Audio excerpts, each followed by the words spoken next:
তৃতীয়ার সন্ধ্যায় ঝেঁপে বৃষ্টি কলকাতায়। ঠাকুর দেখতে বেরিয়ে কার্যত নাজেহাল দর্শনার্থীদের। সন্ধ্যা থেকে উত্তরের শ্রীভূমি, সন্তোষ মিত্র স্কোয়ার সহ দক্ষিণের একডালিয়া, ত্রিধারা, কলকাতার বিভিন্ন মণ্ডপে ভিড় জমতে শুরু করে। তার মধ্যেই হঠাৎ করে ঝেঁপে বৃষ্টি নামে। বাধ্য হয়ে ছাতা মাথায় নিয়ে প্রতিমা দর্শনের জন্য লাইনে দাঁড়িয়ে থাকেন মানুষজন। বৃষ্টির প্রভাব পড়েছে শেষ মুহূর্তের কেনাকাটাতেও। এদিকে সপ্তমী পর্যন্ত কলকাতা সহ দক্ষিণবঙ্গে বিক্ষিপ্ত বৃষ্টিপাতের পূর্বাভাস দিয়েছে আলিপুর আবহাওয়া দপ্তর।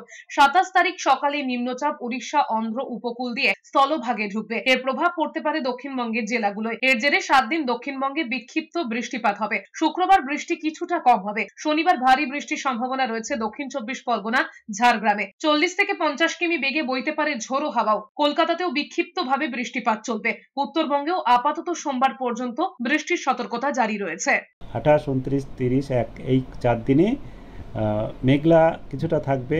তবে আপনার বৃষ্টিপাতের সম্ভাবনা একেবারে নয় তা নয়, বৃষ্টিপাতের সম্ভাবনা রয়েছে, তবে ভারী বৃষ্টিপাতের কোনো সতর্কতা আপাতত দেওয়া হয়নি।